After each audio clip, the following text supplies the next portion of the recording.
Well, hello, folks. Uh, Rainy thunderstorms. It's going to be wet in the evening, I think, for the horse show. Um, but that's what you have raincoats for and umbrellas. We forget. When I was a kid, I used to walk around in the rain all the time. It was not a big deal. You got wet, you dried off. But we're all a little bit afraid of rain these days. So got to be prepared for the weather. Weird weather, too. I don't know what the history of weather is like where I am or other places, but it seems like the weather is different. Why? Who knows? It's a big mystery. Anyway, I'm going to go back into hospicing modernity, facing humanity's wrongs and the implications for social activism. I think the exercises in this book are extremely valuable. And one thing I want to do is try to get people in my uh, town to get together and discuss it. I don't know if people will be interested in it, but I think it's extremely valuable. The exercises in this book are priceless. Uh, Priceless is a bad term. Wonderful, uh, beautiful, helpful, because it gives you a different lens, a different way of looking at our predicaments, and just a different way of like understanding our world that isn't so biased, you know? We're all cultural supremacists in one way or another, and we want to attribute all the wonderful things in the world to our culture, our worldview, our discoveries, our history, without speaking of herstory and stuff like that. Um, yeah, so also at some point, I want to read the Declaration of Opposition to Colonialism. Very interesting. I love that. She put that in her book.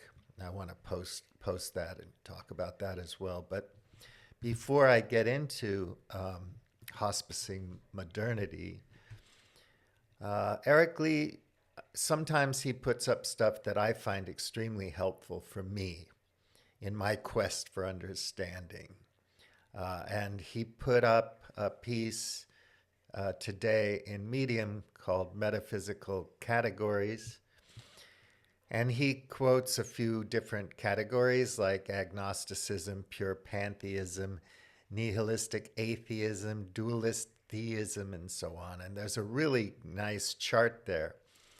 He says that he's a material monism, material monism, physicalism. And I find that very interesting, as opposed to mental monism, idealism, substance dualism. His kind of radical view, which I don't find radical, but I think most people would, is that we don't know anything. We just talk and tell stories and pretend like we do, even though we're amazing animals who have done amazing things, invented things, achieved amazing feats. But it's in the broader view in the universe, it's kind of meaningless. So he doesn't think we have any more intrinsic value than a cabbage or a slime mold, which is interesting. But you have to understand intrinsic and values. Okay, so these, in his view, are belief based, and he's a non believer in the sense that he would rather like be happy with knowing what little he may think he knows without pretending to know what he doesn't know and can't know. But most of us are more comfortable thinking we know it all.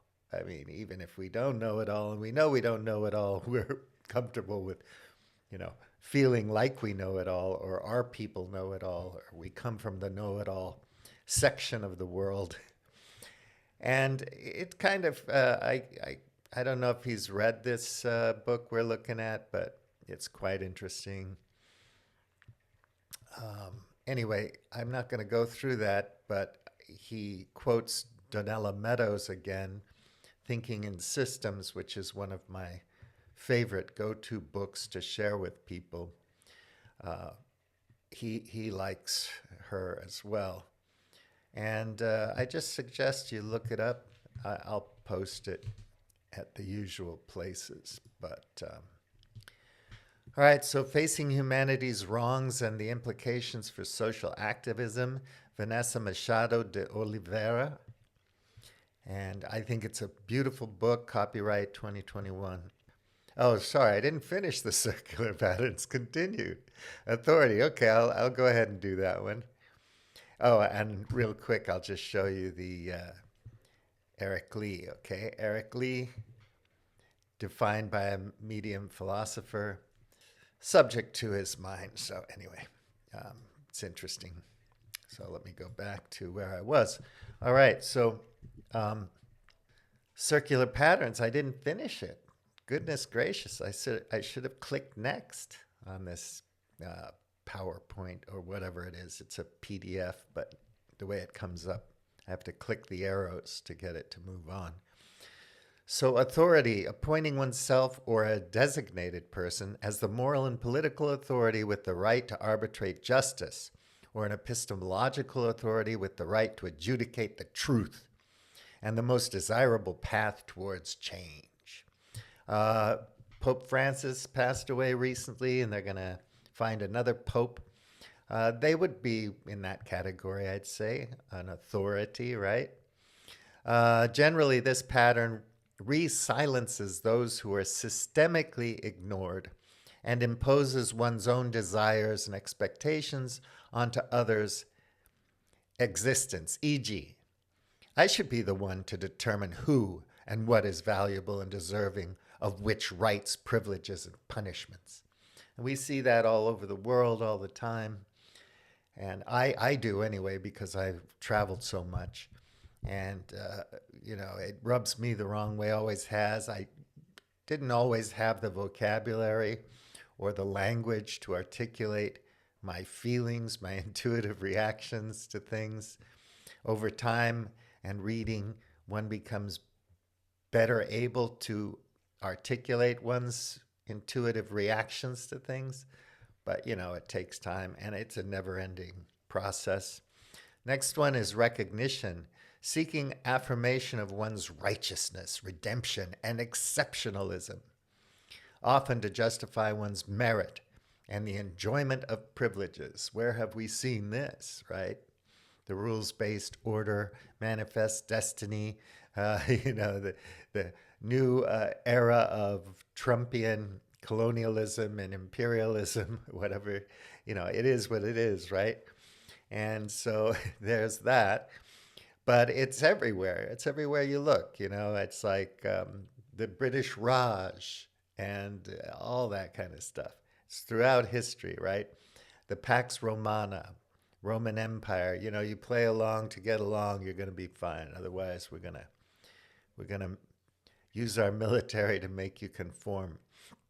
Often recognition is sought by curating and trying to control one's public image and attempting to ensure that one is seen and heard as being and doing good. So I notice a lot of people, when they criticize other cultures, when Sam Harris talks about Islam, for example, whatever we do in opposition to this thing, which is a bad idea, according to Sam, is for the right reasons, because we're good and so on. And of course, you have these kinds of points of view from a lot of intellectuals from the West.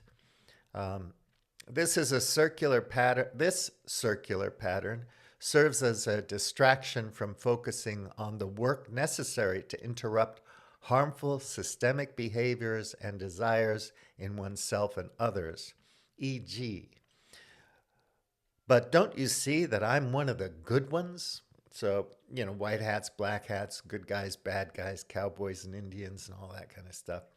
It's shallow and childish, but we kind of reflexively just hove to that um, kind of attitude, perspective.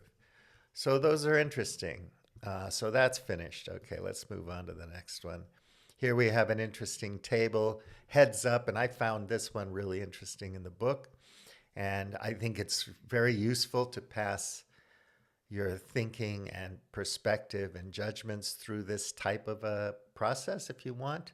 I mean, it takes some effort, and many times it would be uncomfortable because it kind of goes against the grain of what we believe, what we value, and so on. And that can be difficult, right? But I think it's useful and important, especially where we find ourselves in the 21st century. For a lot of people who are utterly unaware and ignorant of, and I don't mean ignorance in a pejorative sense, I'm just saying that they lack the awareness and knowledge or understanding or experience with ideas of overshoot, collapse, civilizational decline, and other things like this. They don't understand or care to understand oceanography or oceanic, ocean biology or topsoil or, uh, just biology and physics. They're just they don't know it. They're UFC fighters and they believe in Jesus, and Jesus helps them win fights, and they're busy working out at the gym all the time and trying to become a champion. I'm not judging people, and I'm not saying they're bad people because they're unaware of these issues. But if you are aware and want to engage in this, it'll still be a little bit painful, I'd say. So heads up, hegemonic practices, reinforcing it and justifying the status quo. And you see this all the time. I have many, many friends that are status quo people, and any kind of thinking that might go against that I might bring up is heterodox and silly and crazy and naive and stupid and irksome, bothersome, annoying, whatever. Whose idea of development, education, the way forward? Whose idea, right? And education is such an important part of this whole thing. And you see how certain attitudes and methods and institutional structures of education become international very quickly, adopted across cultures. And it's not necessarily that they're the best of all possible educational systems. It's just, the powerful generally will dictate how these things play out. What assumptions and images inform the ideal of development and education in this initiative? So ideals of development and education. So if you don't believe in anything, you're a monist, non-believer, materialist like Eric Lee. Who cares? It's all values, human values. I mean, it's all belief-based. But we do, and he acknowledges that in his article. People just do. We're people, right? We're human beings. We value things. We pay attention to some things and ignore other things. We're just people. They're just people. Whose knowledge is perceived to have universal value. How come? How can this imbalance be addressed? So universal value, the West is the best, and we tend to put down or ignore or gloss over other contributions from other cultures and other periods because we won. At the end of history and the Enlightenment now and all that kind of stuff. And yet we find ourselves in a pickle. We really don't know how to manage modernity very well. And it is destructive. So for every solution, there's a quiver of problems that come with it. Externalities, collateral damage, pollution, destruction, and so on. But we don't want to notice that because we're too busy watching Netflix, so why bother? That's whose template for knowledge production. So ethnocentric projections, presenting one view as universal and superior, same kind of thing, right? And again, you look at all these secular and also, these sects, religious sects or whatever, cults, um, and the conflict between them, right? Because we're right, they're wrong. The Hatfield and McCoys, same people basically, but they live in another holler. So we don't like the way they do things. We've been feuding with them for years. We're honor bound to hate those mofos, right? But anyway, you make the mistake of thinking this is universal. This is a universal truth. And of course, that goes against any form of non-beliefism or even just trying to understand from an epistemic, humble perspective that you just don't know. I mean, I just don't know. I'm not sure. It seems like this, but I'm not sure. We can be sure about certain things, like you can define what a lead isotope is, because we have a model language and we have a model, chemistry, and we have models for things. And we can say, okay, according to all these models, look at this. This is what this is. And we can pretty much say, yeah, it is. Look at the sun. What do we know about the sun? Whatever. So, way forward, what is being projected as ideal, normal, good, moral, natural, and desirable? Where do these assumptions come from? And that's another thing that I always want to ask friends of mine is like, have you pondered, have you thought critically about where you got those uh, values from, ideals from, beliefs from, perspectives from? Uh, do you think it's a valuable exercise to question where you receive them and to possibly understand that people in other places, times, circumstances, cultures might have some other way of looking at things? Can you acknowledge that at least? How is dissent addressed? How are dissenting groups framed and engaged with?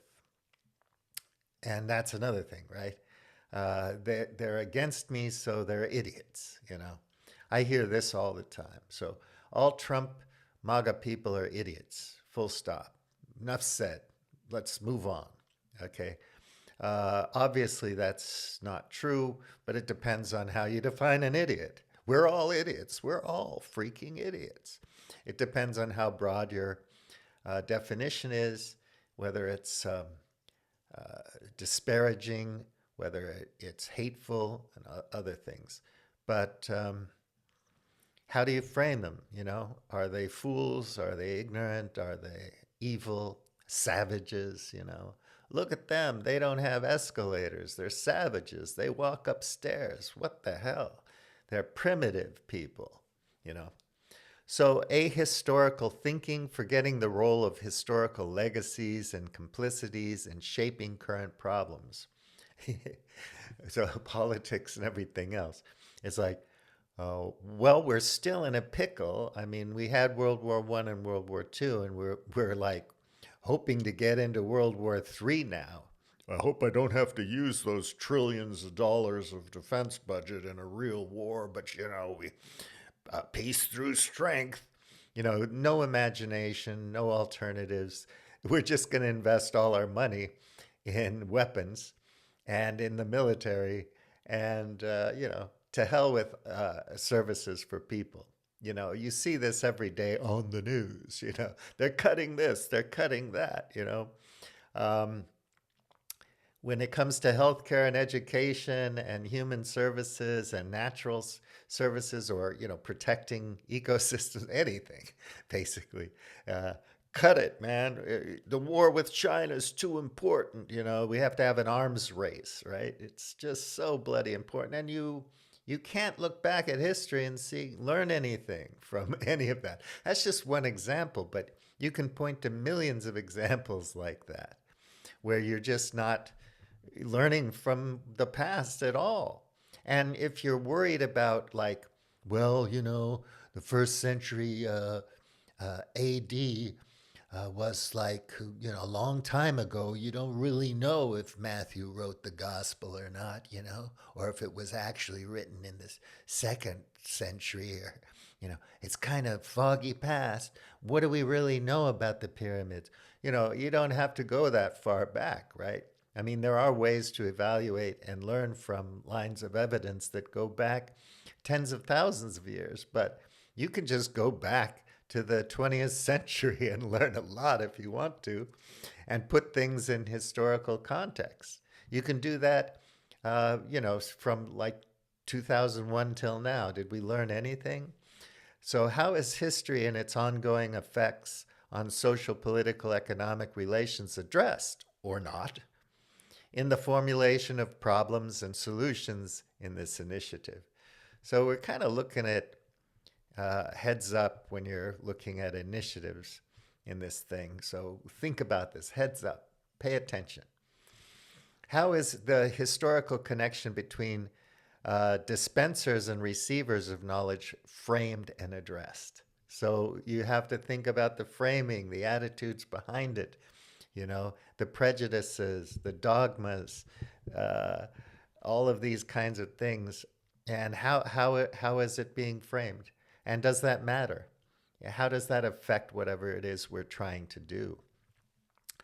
Depoliticized orientations, disregarding the impacts of power, inequalities, and delegitimizing dissent. And we see this all the time. So,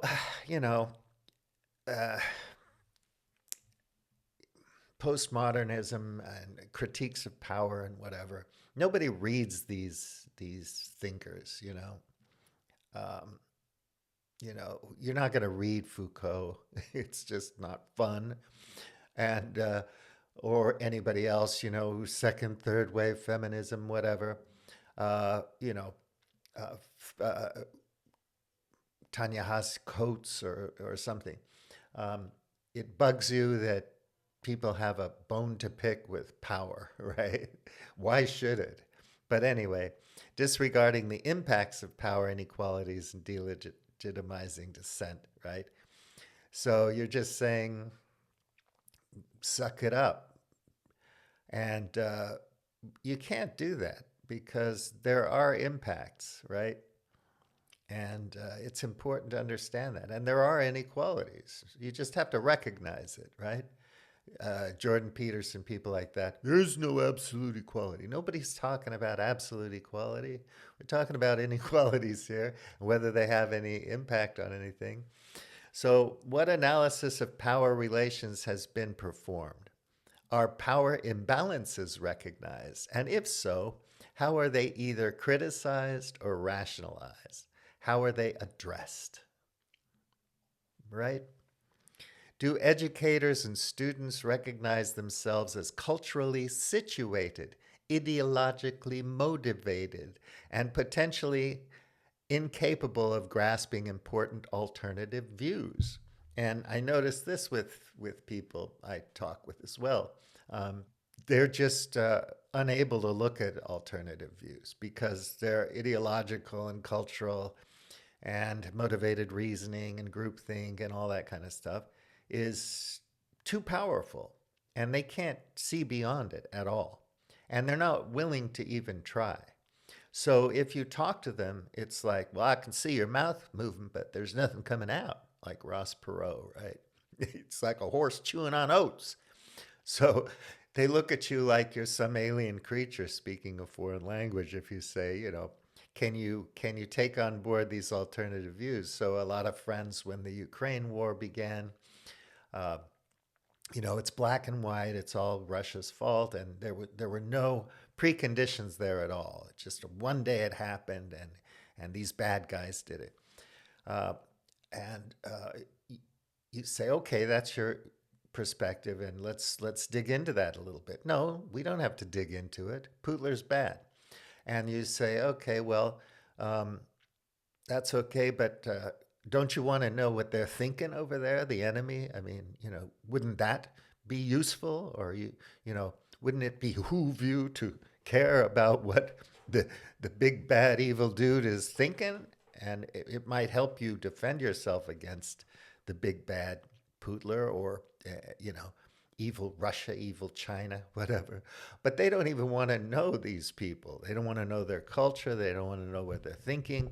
If they have a historical point of view, it's put down in the mainstream media. Putler gave a big long talk about history. Well, he cares about history and he's using it to rationalize the actions that his military he's ordered the military to take, right?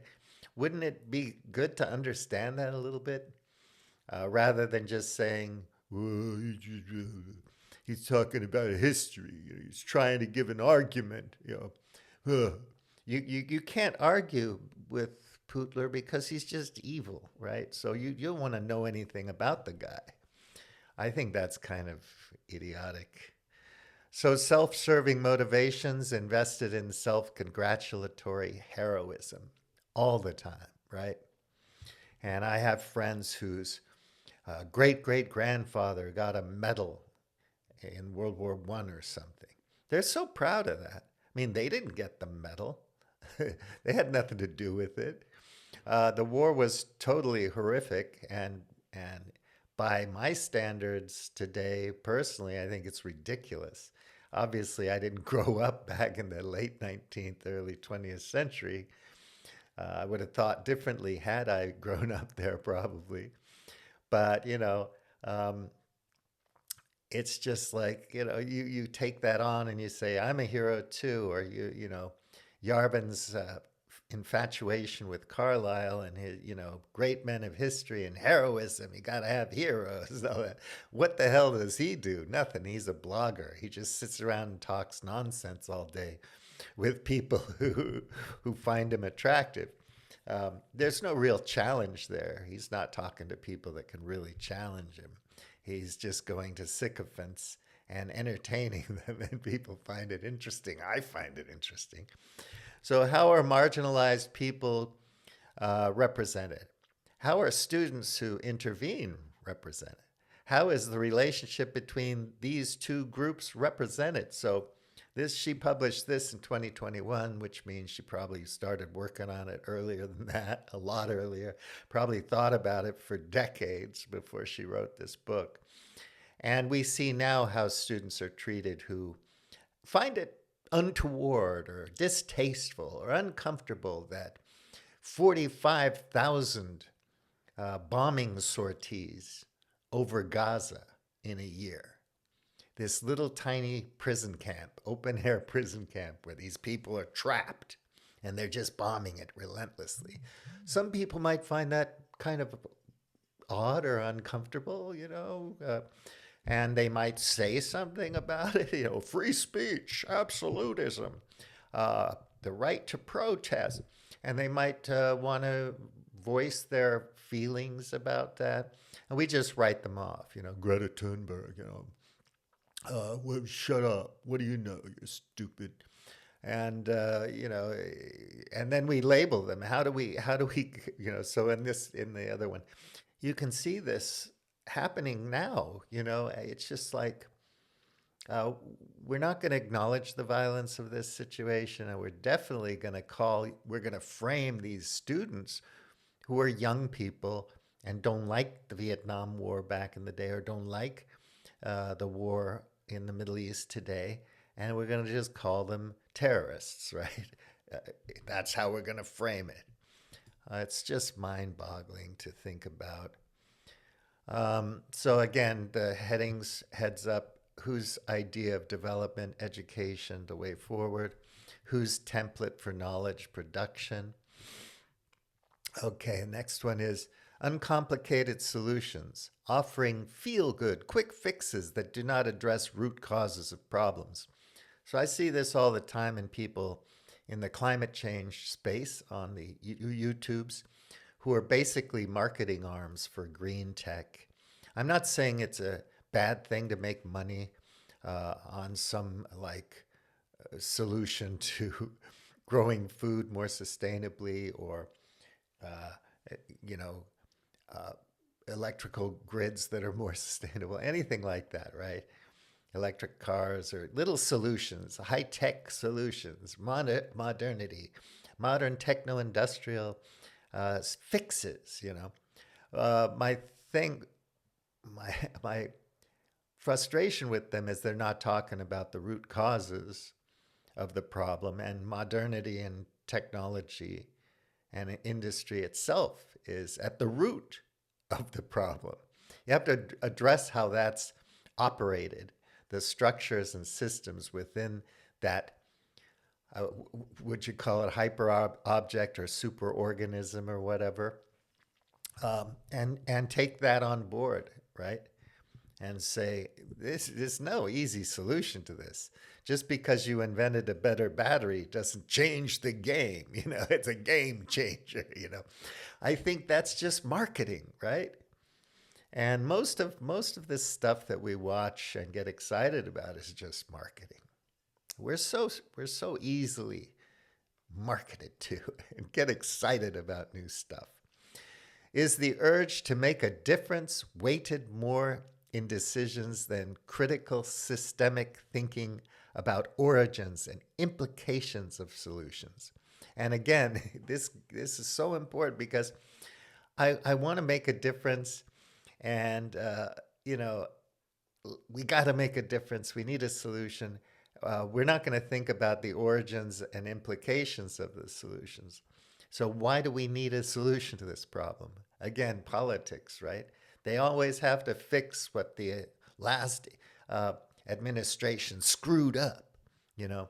So where do these? Why do we need solutions? You know, what's the problem?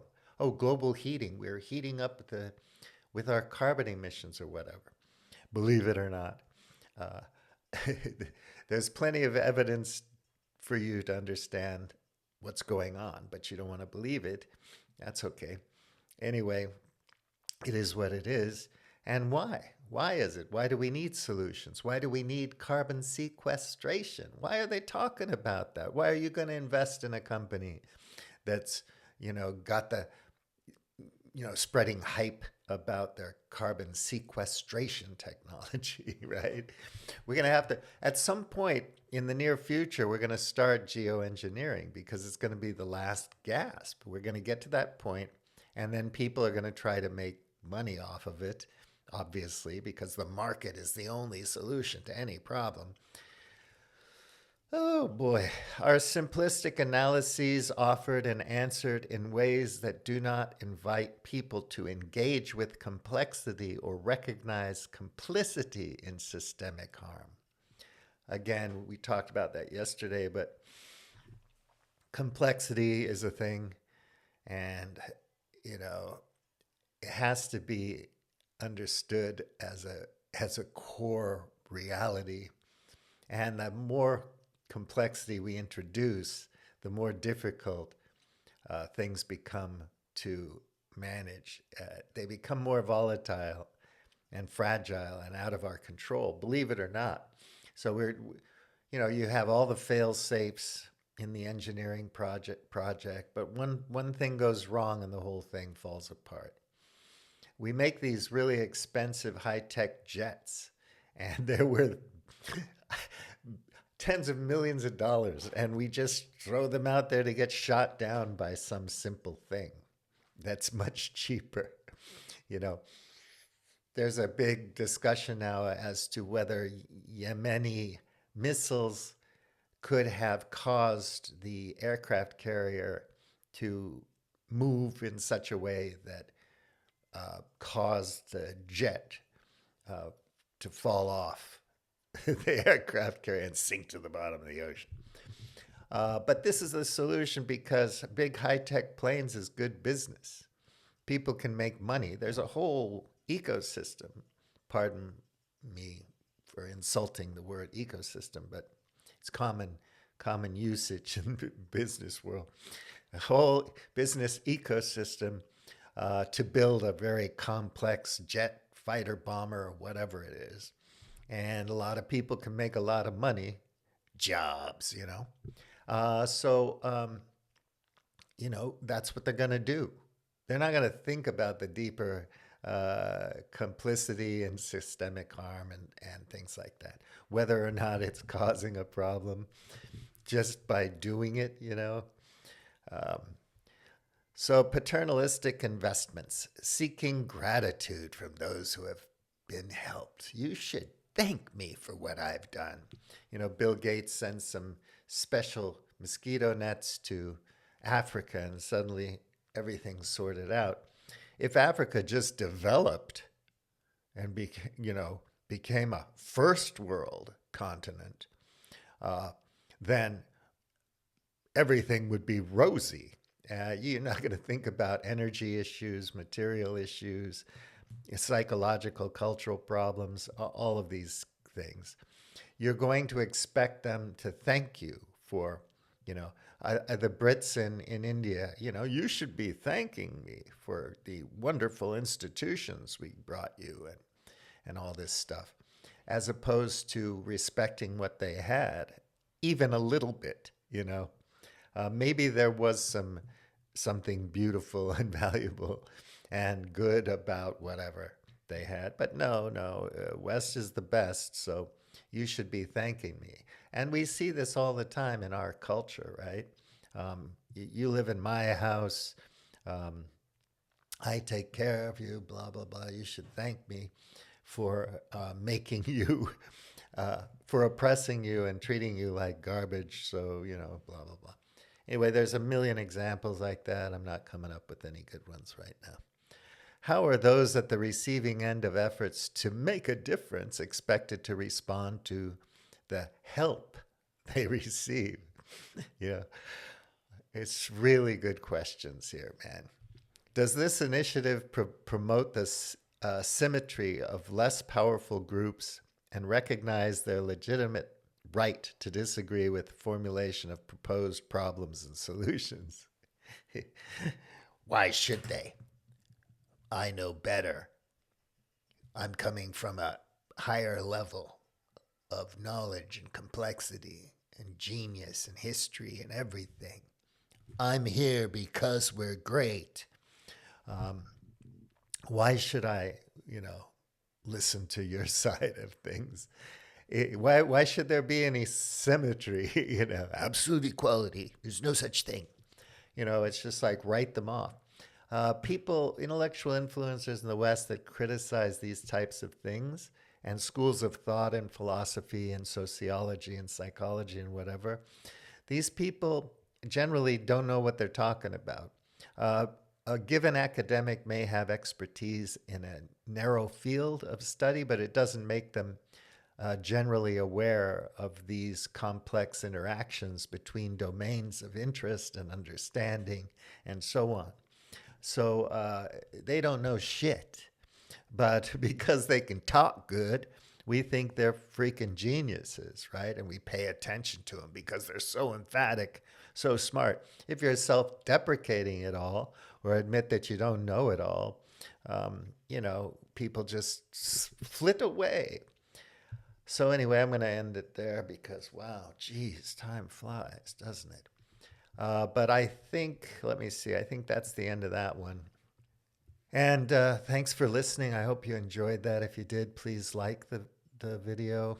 It won't hurt, I guess. I don't think that the CIA is going to get mad at you if you like it or share it or whatever, or interact. You could say hello if you want to. That'd be lovely. But maybe I don't deserve it. I'm weird, but not in a good way, not in a perfect Western industrialized kind of way.